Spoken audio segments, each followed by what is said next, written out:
मेरी मालकिन बारिश होती तो मुझे कमरे में बुला लेती और जब मैं पूछता तो पर्स निकालकर पैसे देती और बाजार भेज देती। मैं तेज़ बारिश में साइकिल निकालता और मालकिन के काम को निकल जाता। एक रात अचानक तेज़ बारिश शुरू हो गई। मालकिन दूध पिलाकर कहने लगी कि चलो सो जाओ। उस रात मेरे होश उड़ गए जब मालकिन ने मेरे साथ मैं रामपुर के एक गांव में एक औरत के घर नौकरी करता था। मेरी मालकिन एक गांव में बड़ा सा घर था। मैं साइकिल पर ही मालकिन के काम किया करता था। घर के सारे काम वह मुझसे ही करवाती थी और बाहर का सौदा लाना भी मेरी ही जिम्मेदारी थी। लेकिन मेरी मालकिन की एक बात मुझे बिल्कुल समझ नहीं आती थी। वह अकेले घर में रहती थी और जैसे ही रात को 11 बजते वह मुझे कहती कि अपने कमरे में से बाहर मत निकलना। यह बात मुझे बहुत हैरान करती थी कि भला कमरे से बाहर क्यों न निकलें। मालकिन मुझे पैसे बहुत अच्छे दे रही थी, इसलिए मैंने मालकिन की बात नहीं टाली। मैं यहाँ पर पैसे के लिए ही तो आया था। मेरी मंगनी अपने चाचा की बेटी से हुई थी और चाचा बोले थे कि 2 साल के अंदर अपनी बेटी की शादी किसी और लड़के के साथ कर देंगे, क्योंकि मैं शुरू से ही कुछ सत्यमेव जयते इंसान था। मेहनत वाली कामों से मेरी जान निकलती थी, लेकिन फिर मैं अपनी मंगेतर के लिए मैं नौकरी करने की ठानी। बड़े मुश्किल से मुझे नौकरी मिली, पर पैसे की कम थी, इसलिए मैंने दूसरी नौकरी तलाश की।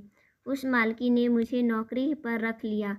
ना मैं पढ़ा हुआ था और ना ही मेहनती, इसलिए मुझे मालकिन का काम अच्छा लगा। घर का थोड़ा बहुत काम होता था और बाजार का एक आधा चक्कर लगाना पड़ता था और तनख्वाह भी अच्छी थी।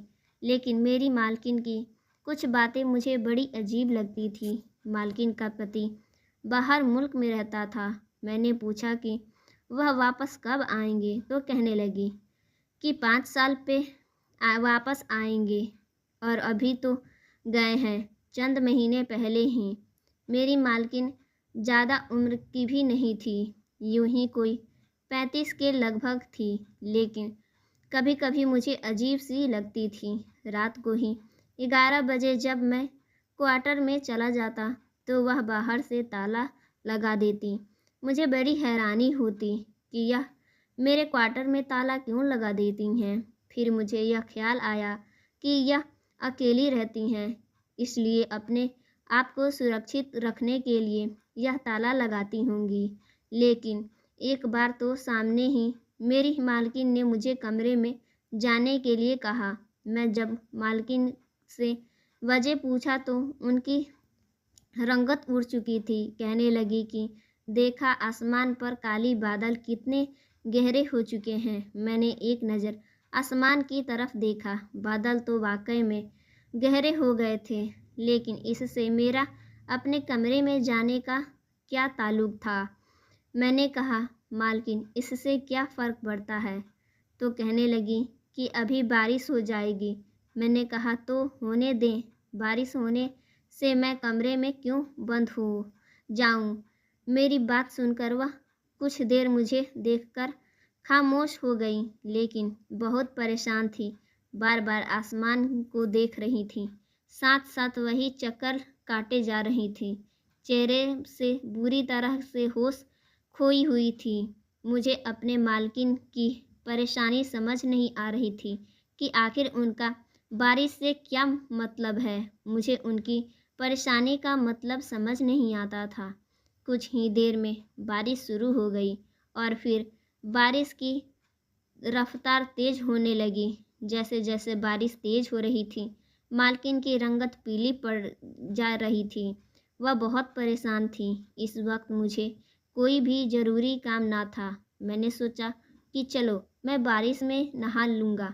जैसे ही मैं बाहर से इनके कोने में नहाने के लिए खड़ा हुआ तो कहने लगी कि तुम वहाँ क्यों खड़े हो? मैंने कहा, मालकिन मैं नहा रहा हूँ, पर आपको बारिश से डर लगता है तो आप अपने कमरे में चले जाएं।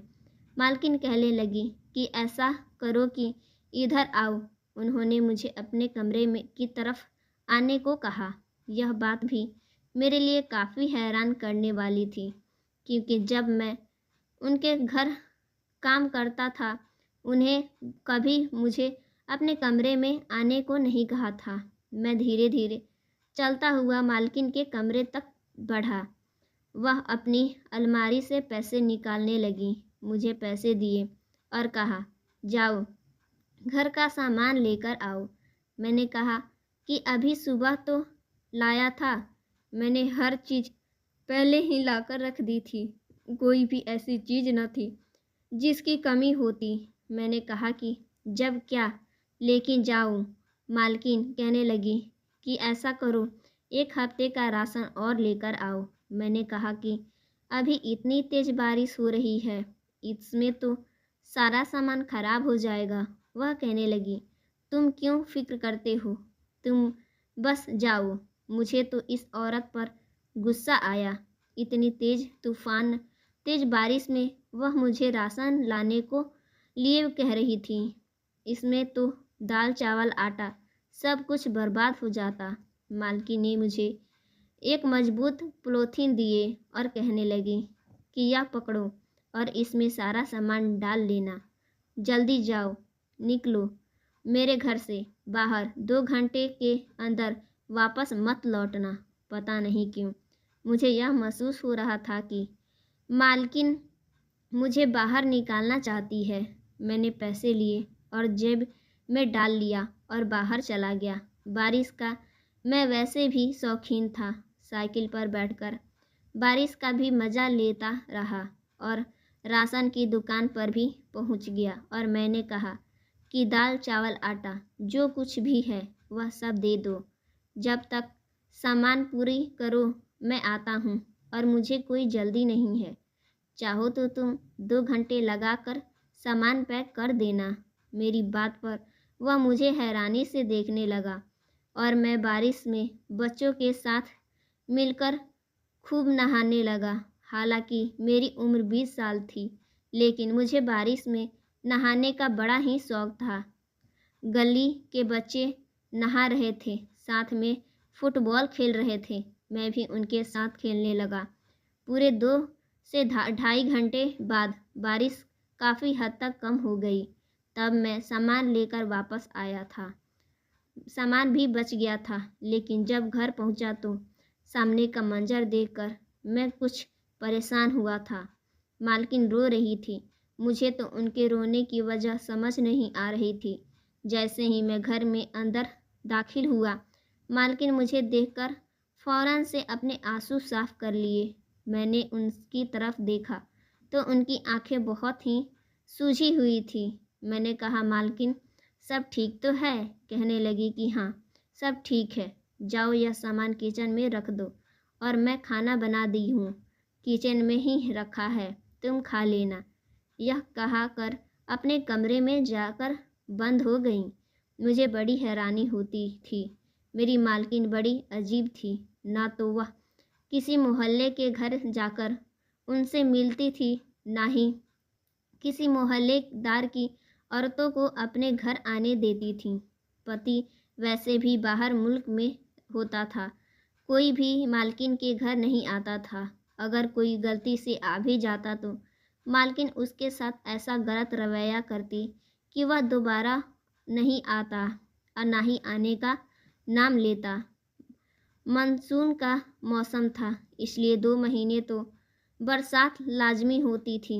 लेकिन मुझे अपनी मालकिन की यह बात बहुत ही हैरानी करती थी कि जब भी आसमान पर बादल लग जाते थे, वह मुझे पैसे देती और कहती कि जाओ घर से बाहर निकलो, सामान लेकर आओ। कभी कहती कि यहाँ से यह लेकर आओ, तो कभी कहती कि वहाँ से वह लेकर आओ। यह ऐसी जगह का मुझे बताती जो मुझे कोशिश में कम से कम 2 से 2.5 घंटे वापस आने में लग जाते थे। मैं घर आता तो वह रो रही होती। ना मुझे उनके रोने की समझ आती और ना ही बारिश में मुझे बाहर भेजने की वजह। आज सुबह से ही मुझे छींक आ रही थी, बुखार भी हो रहा था। मालकिन ने जब बारिश होते देखा तो कहने लगी कि जाकर सामान लेकर आओ। मैंने कहा कि मालकिन, मुझे बुखार है, मैं नहीं जा सकता, और वैसे भी घर में अच्छा खासा राशन मौजूद है, महीना भर ते आराम से निकल जाएगा, तो हमें ज़रूरत ही नहीं पड़ेगी। मेरी बात सुनकर वह परेशान सी हो गई थी। मेरी आंखों और मेरे चेहरे को देखकर कहने लगी, ऐसा करो कि मैं तुम्हें गर्म दूध देती हूँ और साथ में बुखार की गोली भी, वह खा लो और आराम कर लो। मुझे बड़ी हैरानी हुई थी। ऐसे मेहरबानी पहले तो मालकिन ने मुझ पर कभी नहीं की थी। वह सिर्फ मुझे एक कप चाय दी थी और उसमें भी पानी ज़्यादा, दूध कम होता था। अब दूध का गिलास मालकिन ने मुझे दूध के साथ बुखार की गोली भी दी थी और साथ में ही एक और दवा दी। शायद वह नींद की गोली थी। जैसे ही मैंने वह दूध के साथ दवा ली, कहने लगी कि ऐसा करो, मेरे कमरे में जाकर सो जाओ। यह सुनकर मैं पूरी तरह चौंक गया था। मैंने कहा, मालकिन, यह आप क्या कह रही हैं? मैं आपके कमरे में कैसे सो सकता हूँ? कहने लगी कि बारिश के होने से मौसम काफ़ी ठंडा हो गया है और जिस कमरे में तुम सोते हो वहाँ की छत टपकती है। बीमार पड़ जाओगे तो फिर कौन तुम्हें संभालेगा? मैं तुम्हें इतने नखरे बर्दाश्त नहीं कर सकती, इसलिए तो मेरे कमरे में जाकर सो जाओ। घर में और भी काम है। मैंने कहा, मालकिन, आप मुझे किसी और दूसरे कमरे में को बता दीजिए। मैं अपने कमरे में नहीं सो सकता। मुझे यह बात बहुत ही अजीब लग रही थी और मेरी बात सुनकर वह मुझे गुस्से से बोली कि जो कह रही हूँ वही करो, जो मेरे कमरे में जाओ, सो जाओ। मैं मालकिन के कमरे में जाकर बेड पर लेट गया। 5 मिनट लगे थे। मैं गहरी नींद में जा चुका था।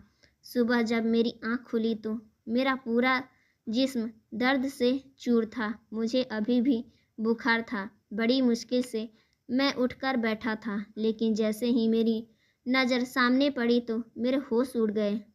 सामने मालकिन खड़ी थी, अपने अलमारी से न जाने क्या निकाल रही थी। मुझे पता था कि उनकी 100 ज़रूरत की चीज़ें यहाँ मौजूद थी। न जाने उन्होंने मुझे रात को अपने कमरे में क्यों सुलाया था। मैं बहुत मुश्किल से उठकर खड़ा हुआ था, लेकिन मेरा सर अभी भी पूरी तरह से चकरा रहा था। धीरे धीरे चलते हुए मैं कमरे से बाहर आ गया। कुछ देर बाद मालकिन नहीं तो कहने लगी कि तुम क्यों बाहर आए? मैं तो बस अपनी ज़रूरत की चीज़ लेने आई थी, जो अंदर जाकर आराम करो। मैं तुम्हारे लिए नाश्ता बना देती हूँ। मुझे समझ नहीं आ रहा था कि मालकिन मेरी मुझ पर इतनी मेहरबानी क्यों न कर रही है, क्योंकि मुझे कुछ गड़बड़ सा एहसास होने लगा था। मैंने कहा, नहीं मालकिन, मैं यहीं ठीक हूँ। मैं चलता हूँ। अपने क्वार्टर में जाकर अपने चारपाई पर लेट गया, लेकिन फिर मुझे एहसास हुआ कि पानी टपकने से चारपाई भीग गई थी और अभी भी गीली बिस्तर पर ही लेटा हुआ था। बुखार मुझे पहले से ही था, इसलिए कँपकँपी सी होने लगी। मालकिन मेरे लिए खुद नाश्ता बनाकर लाई थी। जब मुझे कँपकँपी हुए देखा तो कहने लगी, देख लिया तुमने अपने जिद का नतीजा। मालकिन ने फिर से दवाई दे दी। रात तक मेरा बुखार टूट चुका था। तबीयत भी काफ़ी हद तक सही हो गई थी। पूरा दिन मालकिन ने मेरी अच्छी सेवा कर डाली थी। मैंने कहा, आप तो बहुत अच्छी हैं। मुझे तो लगा था कि आप बहुत गुस्सैल वाली मिजाज की हैं। यह सुनते ही वह फौरन से बाहर चली गई। मुझे बड़ी हैरानी हुई। आखिर मसला क्या है? आज रात फिर बारिश तेज़ हुई थी। जैसे ही बारिश तेज़ हुई, मालकिन की रंगत उड़ने लगी। कहने लगी, न जाने क्यों यह रोज़ रोज़ बारिश हो जाता है। कभी यह हम मौसम बदलेगा और मेरी जान को सुकून मिलेगा। मैं बहुत परेशान हूँ इस बारिश की वजह से। मैंने कहा, मालकिन, बारिश आपको क्या करती है? कहने लगी कि तुम नहीं जानते, यह बारिश मेरी जान की दुश्मन है। मैं हैरान था, यह कैसा हो सकता है? फिर उन्होंने मुझे दूध का गिलास दिया और साथ में नींद की गोली। कहा, मालकिन यह क्यों खाऊं? अब तो मुझे बुखार नहीं है। कहने लगी कि बस तुम यह खा लो और मेरे कमरे में सो जाओ। मैंने कहा, नहीं, अब मैं ठीक हूँ, अपने कमरे में सो सकता हूँ। इस पर मैंने नींद की गोली नहीं खाई, बस मालकिन को खाने के लिए ऐसा किया जैसे गोली मैंने अपने मुंह में डाल ली, लेकिन मैंने हाथ से वह गोली पीछे फेंक दी थी, जो कि मालकिन की नज़र में नहीं आई थी। मैंने दूध का गिलास पिया और मैं सोने का नाटक करने लगा। मैं घर के ही दूसरे कमरे में जाकर लेटा गया, क्योंकि मेरे कमरे में बारिश का पानी आया था। इस कमरे की खिड़की खुली थी। मैं देखना चाहता था कि आखिर मालकिन को बारिश से परेशानी क्या होती है, यह क्यों मुझे बाहर भेज देती हैं, और जब मैं आता हूँ तो वह रो रही होती हैं। मैं चुपके से कमरे की खिड़की पर खड़ा हो गया। मुझे लगा था कि जैसे बगीचों में कुछ है कोई, क्योंकि वह जब बारिश होती तो मेरी मालकिन बगीचे में बार बार देखती रहती। जब भी बारिश हो रही थी, मुझे पक्का यकीन था कि मालकिन बगीचे में ज़रूर अभी यही सोच रहा था। अब मालकिन बगीचे में आई तो एक कोने की तरफ जाकर मिट्टी खोदने लगी। मुझे हैरानी हुई कि यह क्यों मिट्टी खोद रही हैं। मिट्टी उठा उठा कर एक दूसरे कोने की तरफ फेंक रही थी और उसके ऊपर डालने लगी और उसे अपने हाथों से बराबर करने लगी। मुझे यूँ लगा रहा था कि जैसे मिट्टी के अंदर कोई ऐसा है जो बारिश की वजह से दिख जाएगा। उन्हें यह डर था कि कहीं वह मिट्टी यहाँ से हटने के अंदर की चीज़ देखने न लगे, शायद तब भी मुझे बाहर भेज देती हैं। अब मुझे याद आने लगा कि जब मैं बाहर से वापस आता था तो मालकिन के कपड़े में मिट्टी लगी होती थी और वह रो रही होती थी और एक कोने में वह मिट्टी डाल रही थी। यह हिस्सा पूरा मिट्टी से ढका हुआ होता था। पहले कभी तो मैं इस बार इतना ध्यान नहीं देता था, लेकिन आज सब कुछ याद आ रहा था। कुछ देर तक मालकिन ऐसे ही करती रही और फिर रोने लगी। रोते रोते हुए वह अपने कमरे में चली गई। मैं अपने कमरे से बाहर निकला और उस मिट्टी को हटाकर देखा तो मेरे होश उड़ गए। उसमें तो किसी के हड्डियों की ढांचा पड़ी हुई थी। मैं हैरान हो गया। मैं मालकिन से पूछा तो मालकिन ने मुझे जो राज बताया उसे सुनकर मेरे होश उड़ गए। मेरी मालकिन का पति बाहर मुल्क में नहीं था, बल्कि 9 महीने पहले ही मेरी मालकिन और मालिक के झगड़े की वजह से मेरी मालकिन ने गुस्से में आकर अपने पति को मार डाला था। लेकिन उससे यह डर था कि पुलिस को पता चल जाएगा तो उन्हें फांसी की सज़ा हो जाएगी। अपने पति को इसलिए बगीचे में दफना दिया क्योंकि वह एक औरत थी, इसलिए बहुत गहरा गड्ढा नहीं खोद पाई। इसलिए जब भी बारिश होती तो उन्हें यह डर होता था कि उसके पति के हड्डियों के ढांचे को दिखे ना। मैं देख चुका था और मालकिन ने मुझे देखकर रोने लगी और मेरे सामने हाथ जोड़ने लगी। कहने लगी कि मेरी इस राज को राज रहने दो, मैं तुम्हें बहुत पैसे दूंगी। मैं मालकिन की इस बात को किसी को भी नहीं बताया। मैं बदले में वह वाकई में मुझे बहुत सारे पैसे दिए। पूरे 10 लाख मेरे पास जमा हो गए तो फिर मैं वापस अपने घर आ गया। वह राज अभी भी मेरे सीने में दफन है, क्योंकि मालकिन ने जो कुछ किया था गुस्से में आकर गलत ही किया था और इस पर वह रोती भी बहुत थी और पूछती थी बहुत भी। इसलिए कहते हैं कि गुस्सा जान का दुश्मन होता है। किसी भी इंसान को गुस्से में इस हद तक नहीं जाना चाहिए ताकि बाद में उसे पछतावा हो। सो फ्रेंड्स, मेरी स्टोरी की वीडियो आपको कैसी लगी? अच्छी लगी हो तो वीडियो को लाइक कीजिएगा। ऐसे ही स्टोरी वीडियो सुनने के लिए चैनल को सब्सक्राइब कर लीजिएगा। Thanks for watching my video.